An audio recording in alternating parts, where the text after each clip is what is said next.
글은 사실 제가 이제 대학원 다닐 때부터 국어사 공부하면서 원칙법, 선어말어 및 리에 대해서 잘 이해가 안 되고 어떻게 바라봐야 될까를 잘 모르고 있었습니다. 근데 이제 저는 이제 국어사 전공이 아니었기 때문에 그냥 그런가 보다 하고 넘어갔다가 이번 학기에 이제 굉장히 어, 제가 중세국어를 강의하게 돼서 어쩔 수 없이 이제 다시 공부를 하게 됐는데 여전히 이 문제가 해결이 안 됐습니다. 그래서 예전 그 교과서들부터 해서 쭉 살펴보면서 기존 논의를 정리를 잘 하고 그 다음에 이렇게 볼 수도 있지 않을까라는 그 아이디어를 그냥 가지고 온 수준입니다. 그래서 자료를 잘 꼼꼼히 살펴보고 그것으로 논증을 해서 논문을 만들어야 되는데 거기까지 가지 못했습니다. 그래서 잘못도 있고 실수도 있고 또 이제 토론문을 미리 받아봤는데 토론자 선생님께서 지적해 주신 게 다 또 맞는 말씀이어서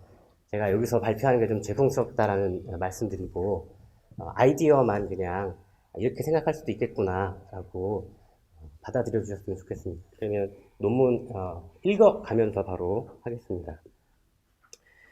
중세한국어 선어말 형태의 리의 기능은 원칙법으로 알려져 있습니다. 원칙법은 고영근 선생님의 용어로 화자가 사태를 원칙적 불변적인 사실로 파악하여 청자에게 알림으로 정의되는 서법입니다. 1번이 그 예문이 되겠습니다. 1가를 보시면 사람이 살면 죽음이 있기 때문에 모름지기 늙는다. 또 나를 보시면 사람도 오래되면 늙으니 인생에서 면할 사람이 없다. 라는 사태를 원칙적인 사실로 파악하여 청자에게 알리고 있는 것입니다. 그리고 여기 모두 니가 사용되어 있습니다. 니가 실현되었음에도 원칙법의 의미가 실현되지 않는 그 문장들도 중세 한국어에 상당수 존재합니다. 2번과 같은 예들입니다. 이의 예들은 원칙적이거나 불변적인 사태를 나타내는 것으로 보기 어렵고 이들 문장이 나타내는 사태 자체가 원칙적인 것과 거리가 있습니다. 뿐만 아니라 주어로 1인칭이 실현되는 것 역시 이의 문장들이 원칙적 불변적 사태와 관련될 수 없음을 방증한다고 하겠습니다. 이 때문에 고영근 선생님께서는 니라라고 하는 걸 둘째 설명법 어미라고 설정하셨습니다. 그리고 김영욱 선생님은 니를 공형태로 설정하셨습니다. 선어말 형태 니의 기능을 원칙법으로 보지 않는 논의들도 있습니다. 이몽빈 선생님은 동명사 어미다라고 보셨고요. 이인모 선생님, 홍종선 선생님은 시제와 관련하여 말씀하셨고 나진석 1971에서는 상과 관련하여 말씀하셨습니다. 그리고 이제 최근에 와서 장윤희 선생님, 이유기 선생님 등은 청자에 대한 태도라고 말씀하셨습니다. 한편 니는 의문문에서도 확인이 됩니다. 3번과 같은 예입니다. 잘 아시겠지만 의문문의 니는 원칙법의 의미가 확인이 안 되고 또 형태 분석에 여러 가지 문제가 있기 때문에 니를 분석하지 않는 선생님들도 많이 계십니다.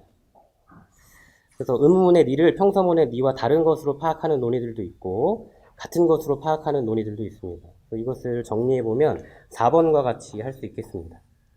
의문문이나 뭐 평서문이나 하여튼 니는 다 하나다라고 보는 관점이 있을 수 있고 그 다음에 의문문의 니를 구별하고 평서문의 니에서도 원칙법이 있는 것과 없는 것을 구별하는 것으로 보겠습니다. 물론 니라 전체를 뭐 하나로 보기도 하고 뭐 여러 가지가 있겠지만 일단 세 가지로 나눠볼 수 있다라고 하겠습니다.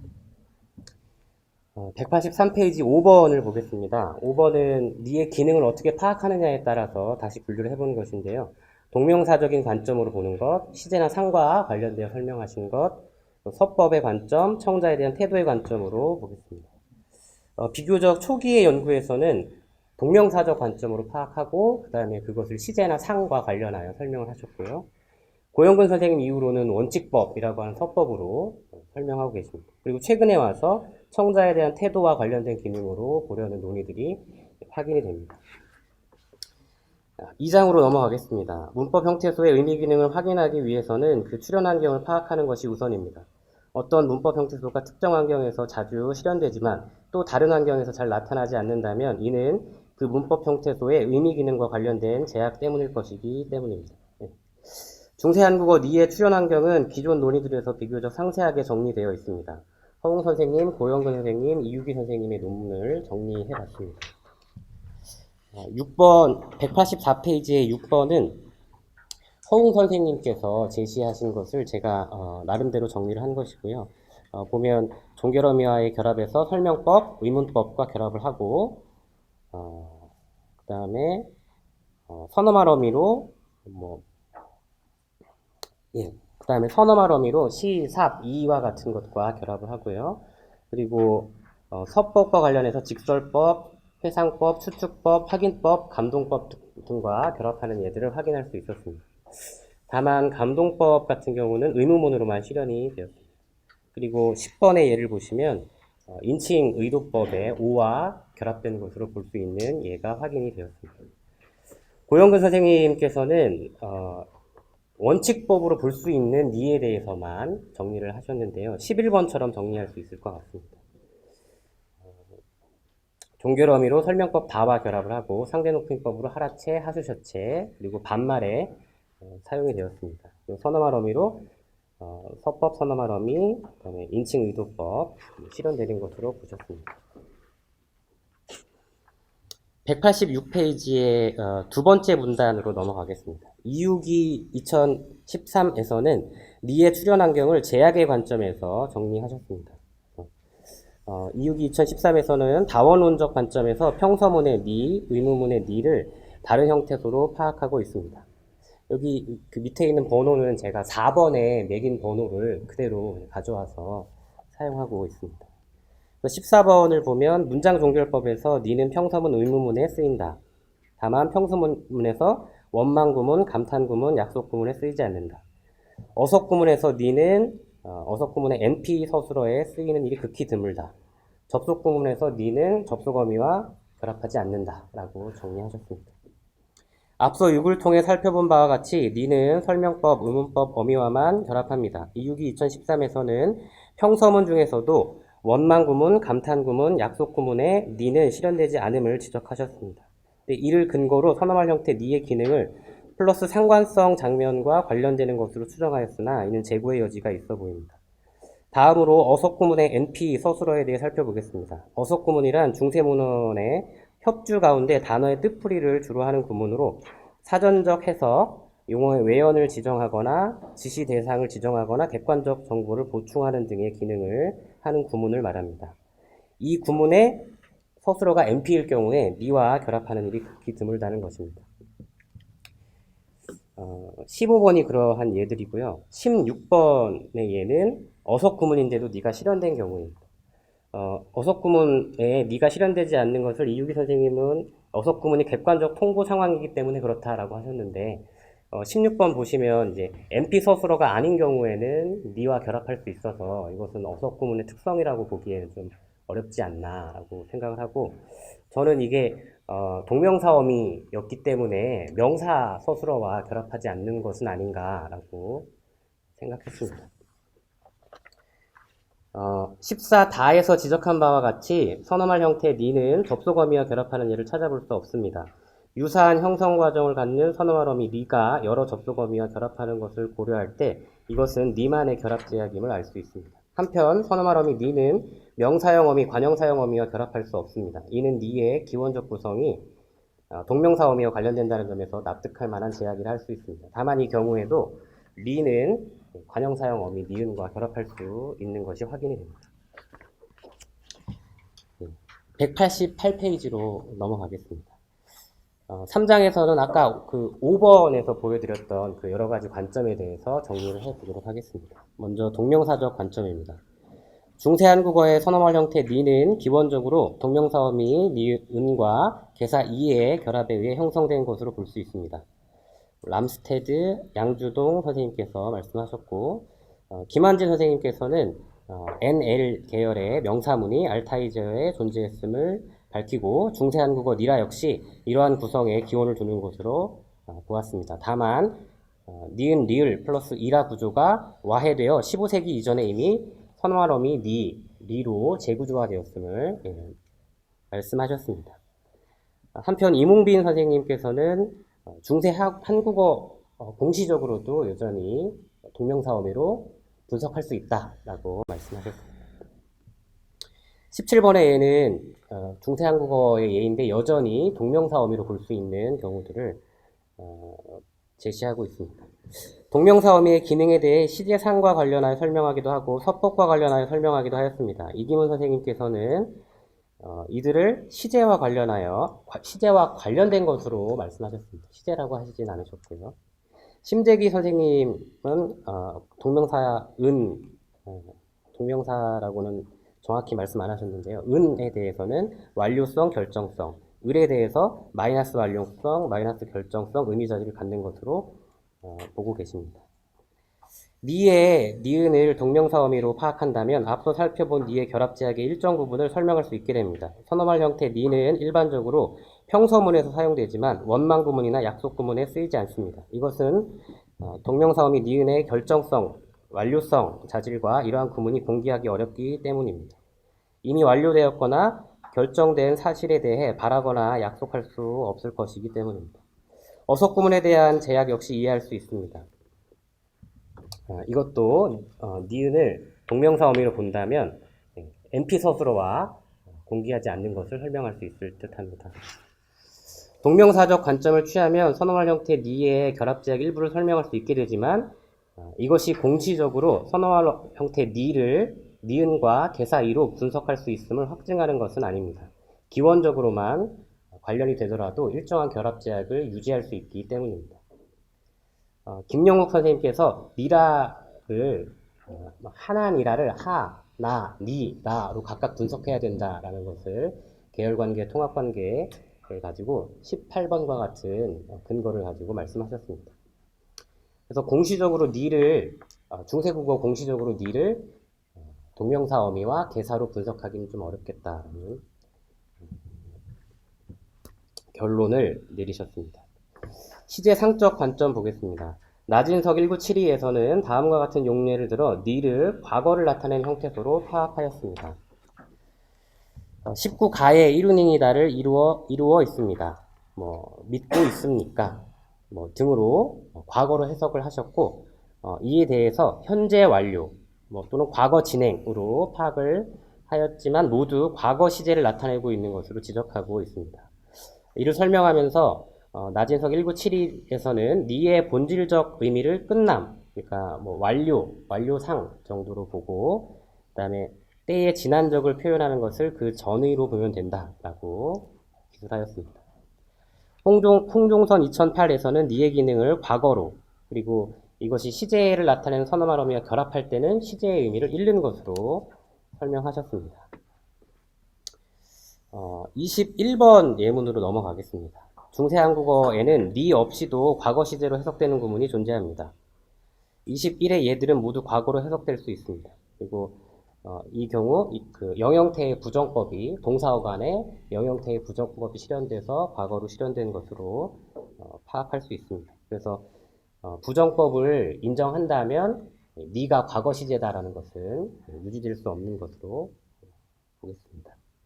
191페이지 한편 허웅 1975에서는 니의 기능을 확정법으로 파악한 바 있습니다. 허웅 1975의 확정법은 현실법, 추정법, 회상법과 함께 떼매김법으로 묶인다는 점에서 시제의 관점을 취한 것으로 볼 수도 있습니다. 그러나 시제가 서법에 기대어 실현되는 것으로 파악하고 계시기 때문에 니를 순수한 시제 형태소로 파악한 것으로 보기 어렵습니다. 서법의 관점 보겠습니다. 고영근 1981 이래로 중세한국어 니의 기능은 원칙법이라는 서법 범주로 설명되어 왔습니다.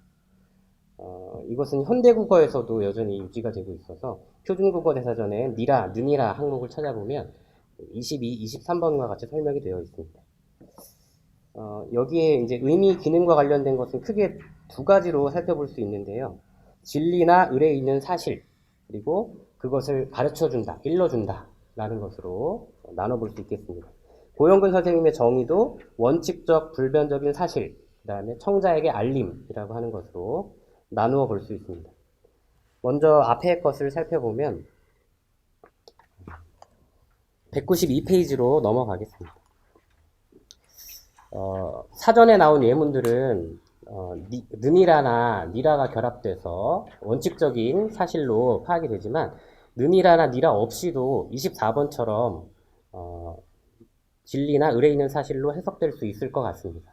또 25번의 예문들이 과연 진리나 을에 있는 사실인지 또는 원칙적이거나 불변적인 사실인지 잘 이해가 되지 않았습니다. 그래서 원칙법이라고 하는 서법 의미는 니라의 실현 여부보다는 명제 자체의 내용이 더 중요한 것 아닌가 하고 생각을 하게 되었고요. 그것을 추측법과 비교를 해보면 26번 뭐 밖에 비가 온다, 밖에 비가 오겠다, 밖에 비가 올 수도 있다 이러면 밖에 비가 오다라는 명제 내용과 상관없이 뒤에 get이 붙었느냐 뭐 올 수도 있다가 붙었느냐에 따라서 추측법이 실현이 되고 추측법의 개연성 판단, 가능성 판단 이런 게 달라지는 것을 알 수 있습니다.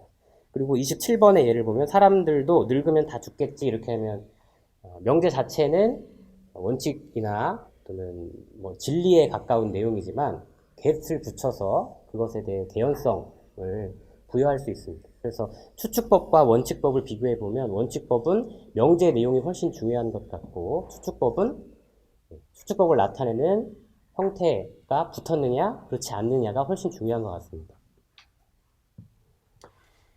28번은 아까 1번에서 가지고 온 것이고요. 여기 있는 그 문장들 자체도 명제 내용 자체가 원칙 또는 진리에 가까운 내용이기 때문에 원칙법의 의미가 확인되는 것은 아닌가. 193페이지에 보면 29번은 네가 없음에도 불구하고 원칙법의 어감이 확인되는 문장입니다. 이것은 고영근 선생님께서도 지적을 하셨습니다. 그래서 네가 없이도 원칙법의 네가 없이도 원칙법의 의미가 나타나는 문장이 있다. 그리고 30번 가나는 네가 실현되었지만 원칙법의 의미가 없는 예들이고요. 31 가나는 김영욱 선생님이 제시한 것인데 두 구문이 구문상 차이가 전혀 없는데도 가에서는 네가 없고 나에서는 네가 있고 그래서 네에 더 이상 원칙법이라는 기능을 부여하기 어렵지 않은가 싶습니다.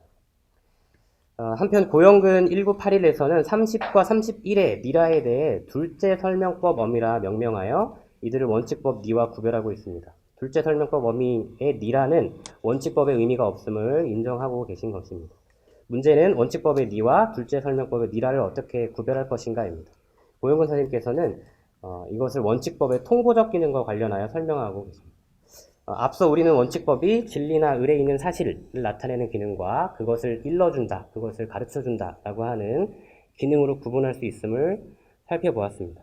둘째 설명법 어미는 원칙법의 두 번째 기능인 일러줌의 기능이 없고 그래서 니는 플러스 상관성 장면에서 상대방에게 일러주는 기능이 있지만 둘째 설명법 어미는 마이너스 상관성 장면에 사용되기 때문에 구별할 수 있다.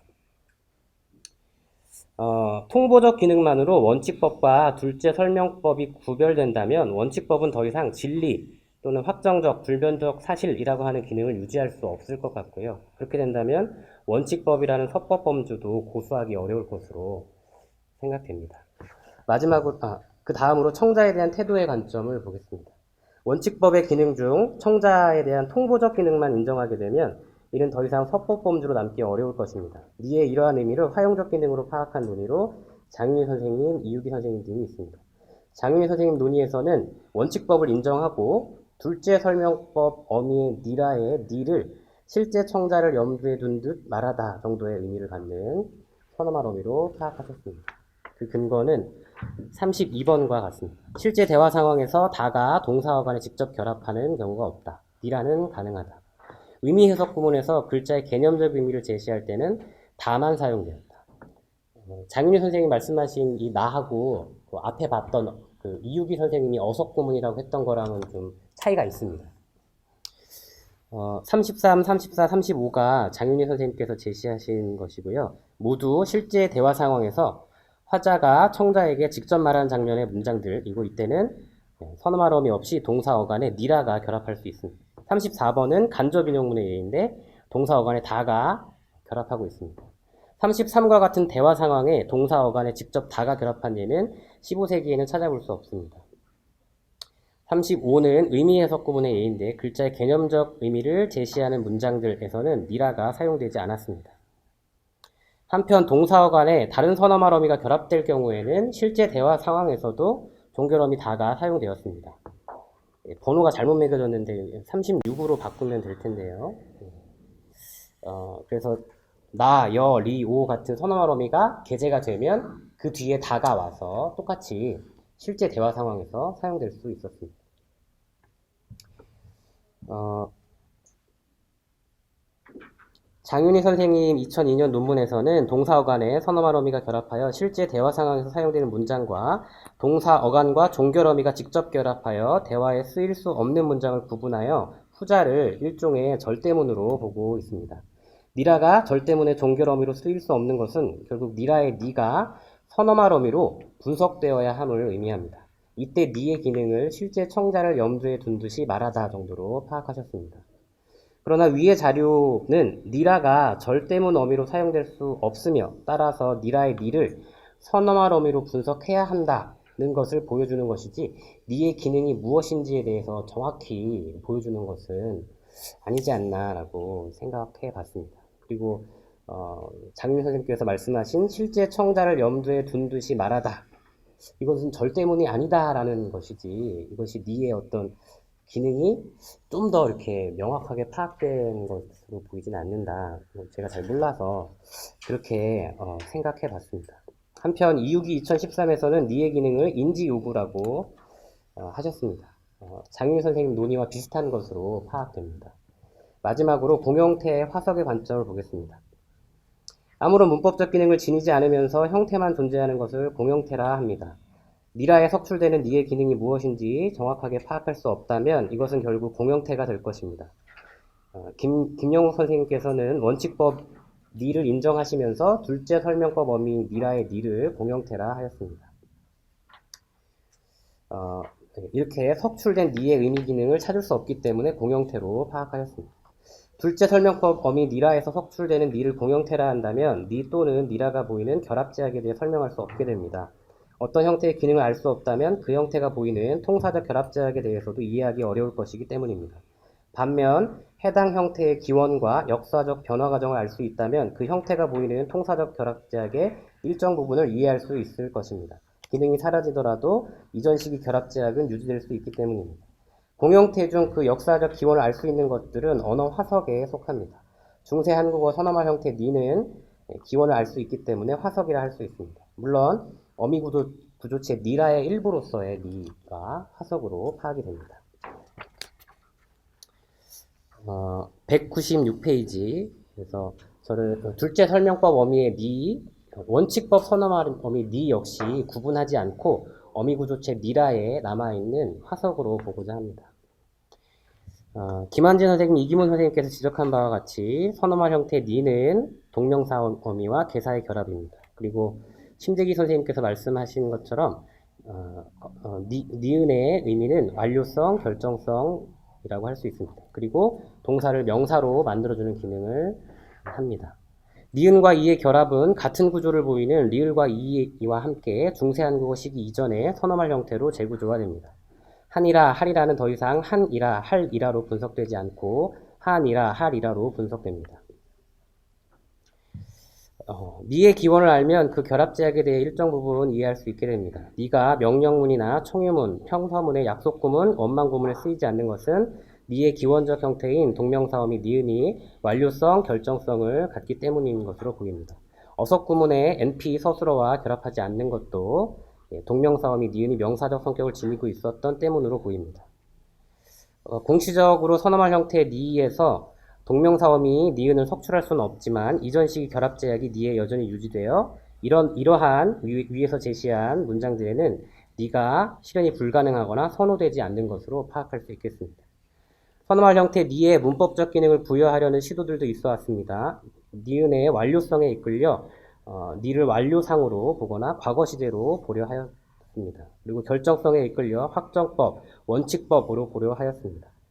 또한 원칙법에서 원칙이나 확정적 사실의 의미를 제거하고 통보적 기능 또는 인지 요구로 니의 기능을 파악하기도 하였습니다. 그러나 기존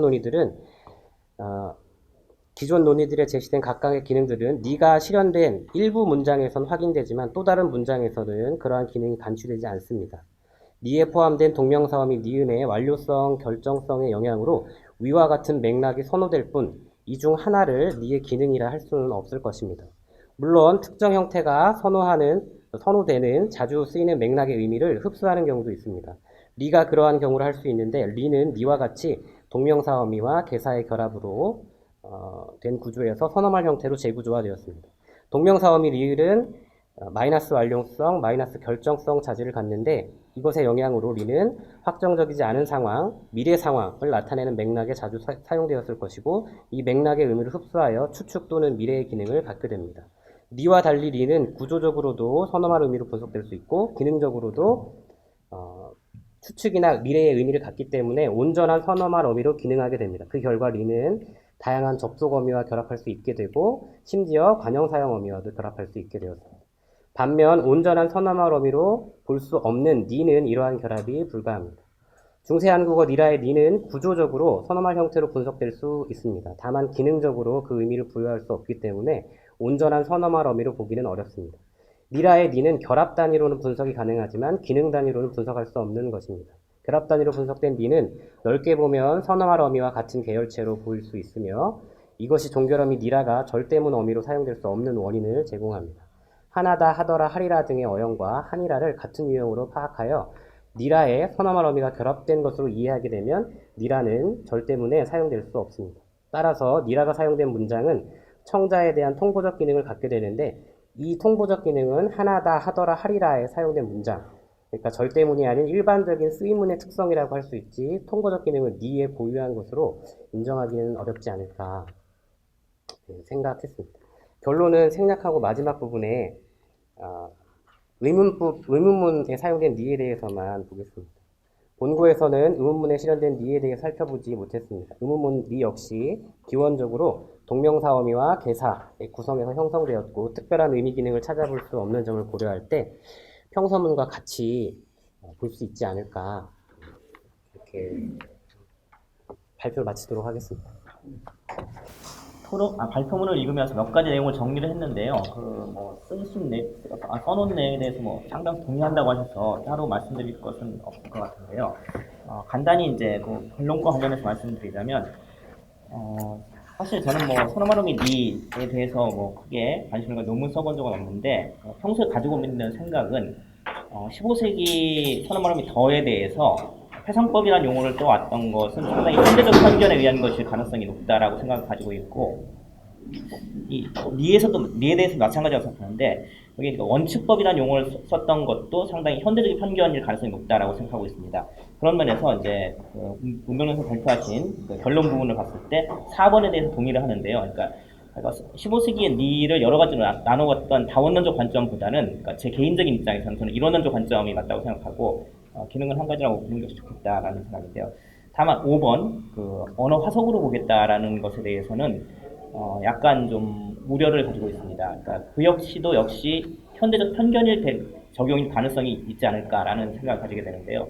그러니까 현대적 관점에서 한다면은 당연히 니의 기능이 굉장히 적고, 그러니까 화석처럼 처리할 가능성이 높은데, 과연 이제 15세기 국어를 우리가 분석하면서 그 니를 화석으로 처리할 것인지에 대해서는 조금 더 고민을 해봐야 될 문제가 아닌가, 그런 생각을 좀 가지고 있습니다. 그것과 관련해서 이제 몇 가지 말씀드린 건, 이 니라 앞에 1인칭 선언말음이 5와 왜 결합하지 않는, 그러니까 결합한 예가 있다고 이제 종래 연구도 돼 있고 이제 문헌에서도 하셨지만, 제가 볼 때는 그 얘들이 좀 이상한 애들이어서, 그러니까 그러니까 한두 가지 예외적인 예가 있다 하더라도 자유롭게 결합할 수 없고, 그래서 그 제약을 가지고 있는 것이어서, 그러니까 선언말음이 5와는 결합하지 못한다고 보는 게 좋을 것 같은데, 그것은 아마 이제 동명사어미가 됐던, 관형사형어미가 됐던, 니은 앞에 오는 오는 이것이 이제 인칭 활용으로서의 오가 아니기 때문에 그것과 이제 기능상의 어떤 충돌이 벌어지게 되죠. 그래서 그런 것 관련된, 기원과 관련된 문제 때문에, 대상 활용이라고 종래해왔던 그 기능과 충돌하는 요소가 되어서 니라 앞에는 오가 결합할 수 없었던 것이, 1인칭 주어로 기능이 오가 결합할 수 없었던 것이 아닌가, 그런 생각을 좀 가지고 있고요. 그 다음에 리니, 할인이라 할 때 선언말로 리 뒤에 이제 니가 쓰였을 때, 그 앞에, 얘도 많지 않은데요, 사실. 할인이라의 리가 많지 않은데, 그때 리는 좀, 선언말음이라기보다는, 이건 동명사 구성이 됐던, 관형 구성이 됐던, 할 것이니라 정도의 이제 그런 의의 구성으로 보는 게 좋겠다, 그런 얘기도 해봤는데, 그러니까 그런 문제들이 결국 15세기의 니를 분석하는 데 있어서 고려돼야 여러 가지 요소들인 것 같아요. 그러니까 그런 걸 종합적으로 봐서 과연 니를 화석으로 단정 지을 수 있을지에 대한 논의를 좀 더 고민을 해봐야 되겠다. 근데 아직 저는 어떤 결론을 가지고 있지는 않아서 그냥 그런 정도로 말씀을 드리고 있습니다. 질문이나 토론이라기보단 열심히 공부하라는 말씀으로 제가 그 잘못 봤던 것들을 다 말씀을 잘 해주셔서 잘 반영해서 좀 더 완성도 높은 논문으로 만드는데 이렇게 도움을 받았다고 생각합니다. 감사합니다.